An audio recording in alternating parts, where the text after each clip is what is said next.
Hello நண்பன் piece எல்லாம் எப்படி இருப்பீங்க? நல்லா இருப்பீங்க நம்புகிறேன். இன்றைக்கி வந்து பார்த்தீங்கன்னா மே 4ஆம் தேதி எலெக்ஷன் ரிசல்ட் இன்றைக்கி. ஸோ நியூஸ் சேனல் பார்க்கலாமேன்னு சொல்லிட்டு பார்த்துட்டு இருந்தால் பெரிய சம்பவம் ஆயிடுச்சு. இதுன்னு வந்து பார்த்தீங்கன்னா நான் சொல்கிறத நீங்கள் பாருங்கள், உங்களுக்கு தெரியும். இப்போ வந்து பார்த்தீங்கன்னா சன் நியூஸில் பார்த்தீங்கன்னா தாவேக்கா தான் ஃபஸ்ட்டு இருக்குது. அடுத்தது வந்து பார்த்திங்கன்னா புதிய தலைமுறையில் போயிட்டாலும் தாவேக்கா தான் ஃபஸ்ட்டு இருக்குது. அதே மாதிரி பார்லிமெண்ட் நியூஸ் போனால் வந்து பார்த்திங்கன்னா அதுலேயும் தாவேக்கா தான் ஃபஸ்ட்டு இருக்குது.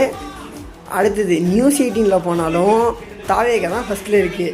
அதே மாதிரி நியூஸ் தமிழில் போய் பார்த்தாலும் தாவேக்கா தான் வெற்றி. ஏன் என்னங்க நடந்துக்கிட்டு இருக்கு?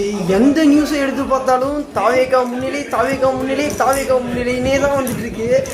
எனக்கு தெரிஞ்சு 12 மணி வரைக்கும் வெயிட் பண்ண தேவையில்லை. இன்னும் கொஞ்ச நேரத்துலேயே தெரிஞ்சிடும். யார் இப்போயே தெரிஞ்சிருச்சு நம்ம அண்ணா தான் ஜெயிக்க போகிறாருன்னு. அப்புறம் என்ன, எடுங்க விசில, வெற்றி நிச்சயம்.